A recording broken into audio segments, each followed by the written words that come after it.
Hello students, நம்ம இன்னைக்கு இந்த வீடியோவில் என்ன பார்க்க போகிறோம்னா சாப்டர் 7 மிஸ்லேனியஸ் எக்ஸசைஸில் கொஸ்டின் நம்பர் 33 பார்க்க போகிறோம். ஸோ கொஸ்டின் நம்பர் 33ல என்ன கொடுத்துருக்காங்கன்னா ப்ரூவ் த ஃபாலோயிங் கொடுத்து லெஃப்ட் ஹேண்ட் சைடில் integral over 0 to 1 X e power X dx equal to 1 அப்படின்னு சொல்லி ப்ரூஃப் பண்ண சொல்லியிருக்காங்கம்மா. முதல்ல நம்ம என்ன பண்ணுவோம், லெஃப்ட் ஹேண்ட் சைடு எடுத்துக்குவோம். லெஃப்ட் ஹேண்ட் சைடு என்ன இருக்குது, integral over 0 to 1 X e power X dx. இதை பார்த்த உடனே என்ன ஞாபகத்தில் வருது, ஒரு அல்ஜிப்ரிக் டேர்ம் ஒரு எக்ஸ்பான்ஷியல் டேர்ம். இந்த மாதிரி கொடுத்தா உங்களுக்கு ஈஸியாக ஒன்று சொல்லி கொடுத்துருக்கேன்னா பெர்னாலி ஈக்குவேஷன்னு அதை யூஸ் பண்ணுங்கள், உங்களுக்கு ஈஸியாக கிடச்சிடும். என்னென்னா இந்த எக்ஸுன்ற டேர்மை நீங்கள் டிஃப்ரென்ஷியேட் பண்ண போகிறீங்க, இந்த இ பவர் எக்ஸ் டேர்மை நீங்கள் என்ன பண்ண போகிறீங்க, இன்டகிரேட் பண்ண போகிறீங்க. ரைட்டுங்களா? எக்ஸை டிஃப்ரென்ஷியேட் பண்ணால் 1, 1 டிஃப்ரென்ஷியேட் பண்ணால் 0.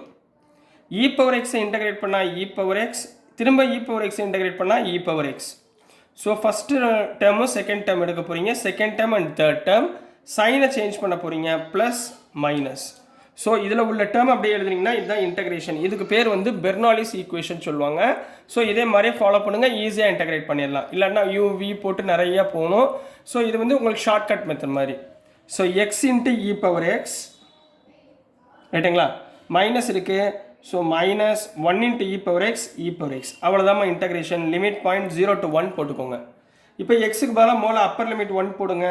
1 இ பவர் 1 மைனஸ் இ பவர் 1, இது upper limit. Minus lower limit என்னமா இருக்குது, 0. எக்ஸ்னா 0 போட்டிங்கன்னா இந்த டேர்ம் 0 மைனஸ் இ பவர் 0. கிளியரா?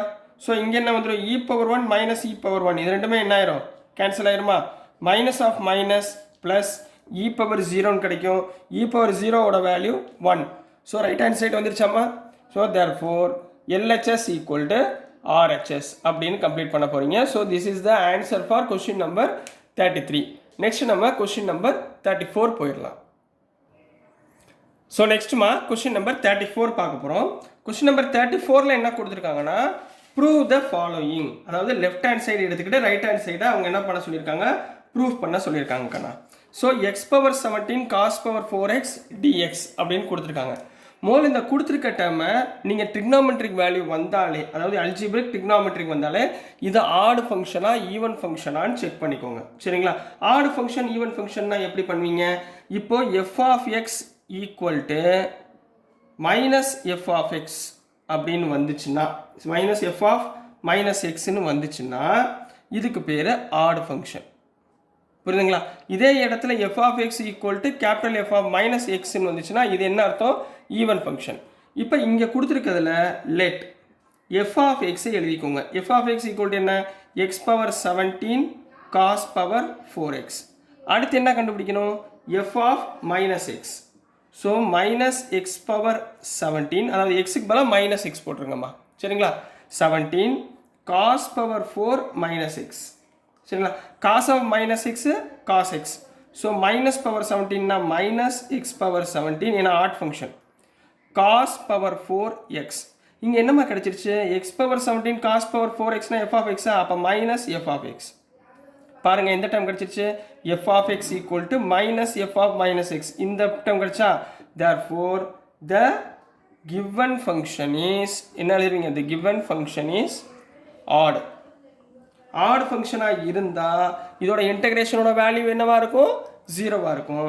Therefore integral over -1 to +1 x power 17 cos power 4x dx is equal to 0. Hence the solution for question number 34. எப்பயுமே ஞாபகத்தில் வச்சுக்கோங்க, இந்த லிமிட் பாயிண்ட் பாருங்கள், -1 to +1, -2 to +2னா நம்ம பிரிப்போம், 2 அப்பான் இன்டகரல் ஓவர் 0 to 2 அந்த மாதிரி பிரிப்போம். ஸோ இதை மாதிரி பிரிக்காமல் இருக்கிறதுக்கு முதல் நீங்கள் என்ன பண்ணுங்கள், ஆடு ஃபங்க்ஷனாக ஈவன் ஃபங்க்ஷனாக கண்டுபிடிச்சிட்டிங்கன்னா ஆன்சர் ஈஸியாக முடிஞ்சிடும். ஓகேங்களா ஸ்டூடெண்ட்ஸ்? ஸோ நெக்ஸ்ட்டு நம்ம கொஸ்டின் நம்பர் 35 போயிடலாம். ஸோ நெக்ஸ்ட்டுமா கொஸ்டின் நம்பர் 35 பார்க்க போகிறோம். கொஸ்டின் நம்பர் 35ல என்ன கொடுத்துருந்தாங்க, ப்ரூவ் த ஃபாலோயிங் கொடுத்து லெஃப்ட் ஹேண்ட் சைடில் integral over 0 to π/2 sin cube x dx equal to 2/3ன்னு ப்ரூவ் பண்ண சொல்லியிருக்காங்க. சரிங்களா? இது வந்து கியூபிக் டேர்மு. ஸோ மொதல் வந்து இதை செப்பரேட் பண்ணி சிம்பிளிஃபை பண்ணிக்கோங்க, அதுக்கப்புறம் ஈஸியாக முடிஞ்சிடும். ஸோ இன்டகரல் ஓவர் 0 to π/2ன்னு எழுதிக்கோங்க. சைன் கியூப் எக்ஸ் எப்படி எழுதலாம், sine square x into sine எக்ஸ்ன்னு எழுதலாமா, இன்ட்டு டிஎக்ஸ். சப்ஸ்டியூஷன் மெத்தடுக்கு நான் மாற்றிக்கிட்டு இருக்கேன். ஓகேங்களா கண்ணா? So next sine square x எப்படிமா எழுதலாம், interval over 0 to pi by 2 sin square x 1 minus cos square x into sin x dx எழுதலாமா? இப்போ பாருங்க காஸ் டேர்மும் வந்துருச்சு, எனக்கு சைன் டேர்மும் வந்துருச்சு, ரைட்டுங்களா? இப்போ இந்த இடத்துல புட் காஸ் எக்ஸ்க்கு பதிலாக டீன்னு அப்ளை பண்ணுங்க. காஸ் எக்ஸை டிஃபரன்ஷியேட் பண்ணால் minus sine x dx equal to dt. அப்போ வெறும் sine x dx equal to minus dt. இந்த வேல்யூஸை இங்கே சப்ஸ்டியூட் பண்ண போகிறோம், ரைட்டுங்களா? ஸோ சப்ஸ்டியூட் பண்ணுங்க பார்ப்போம். Integral over 0 to pi by 2 1 minus cos x na t cos x square na 1 by t square sin x dx க்கு பதிலா minus dt. கிளியரா கண்ணா? இது வரைக்கும் ஓகேங்களா? ஸோ நெக்ஸ்ட் ஸ்டெப்ல மைனஸை வெளியே எடுத்துக்கோங்க. ஸோ which implies இந்த டைமில் செய்கிறேன். ஸோ which implies மைனஸ் வெளியே எடுத்தாச்சு. 1 இன்டகிரேட் பண்ணால் t மைனஸ் t ஸ்கொயரை இன்டகிரேட் பண்ணால் t cube divided by 3. Limit point என்னம்மா? 0 to pi by 2. Limit point என்ன கண்ணா? 0 to pi by 2. இந்த 0 to pi by 2 சில குழந்தை என்ன பண்ணிடுவாங்க, டைரெக்டாக இந்த டீக்கு பதிலாக போட்டுருவாங்க. தப்பு. 0 to pi by 2 எதோடைய லிமிட் பாயிண்ட்? எக்ஸுடைய லிமிட் பாயிண்ட். நான் நிறையா சம்மில் சொல்லியிருக்கேன், இதில் தான் நிறையா தப்புடுவாங்க. சில சார்லாம் என்ன பண்ணுவாங்கன்னா இங்கேயே லிமிட் பாயிண்ட்டை அப்ளை பண்ணி சேஞ்ச் பண்ணி போடுவாங்க. நீங்கள் அவ்வளோ ரிஸ்க் எடுக்க வேணாம், தெரிஞ்சவங்க அது பண்ணுங்கள். அப்படி தெரியாதவங்க டைரெக்டாக ஒரே ஒரு ஸ்டெப் தான், இதுக்கு பதிலாக என்ன எக்ஸில் இருக்கோ அதை மாற்றிக்கோங்க, வேறு ஒன்றுமே தேவையில்லை, சரிங்களா? இவை பாருங்கள், மைனஸ் ஆஃப் டீக்கு பதிலாக என்ன போடுறீங்க? காஸ் எக்ஸ் மைனஸ் இதுக்கு பதிலாக cos cube x by 3 limit point 0 to pi by 2. இப்போ ஈஸியாக முடிஞ்சு போச்சுங்களா? இப்போ எக்ஸ் வந்துருச்சுங்களா? ஸோ இப்போ எக்ஸுக்கு பதிலாக நீங்கள் அப்ளை பண்ண போகிறீங்க, அவ்வளோதான் கண்ணா, சரிங்களா? முதல் அப்பர் லிமிட் போடுங்க, என்ன வரும்? Minus of cos pi by 2 0 minus cos pi by 2 அதுவும் 0. ஸோ 0 மைனஸ் ரெண்டுமே 0 ஆயிரும். காஸ் பை பை 2 வேல்யூ 0 என்ன கண்ணா? ஸோ காஸ் 0 எவ்வளோமா? 1 மைனஸ் இங்கே காஸ் 0 எவ்வளவு? அதுவும் 1 தான். அப்போ 1 பவர் கியூபு 1 தான். So 1 by 3. கிளியர்? ஸோ வெளியே மைனஸ் இருக்குது, minus of minus plus 1 minus 1 by 3 3 minus 1 by 3. 3 minus 1 2. So 2 by 3. Answer பாருங்கள், என்ன கொண்டு வரணும்? 2 by 3. So this is the answer for question number 35 Kanna.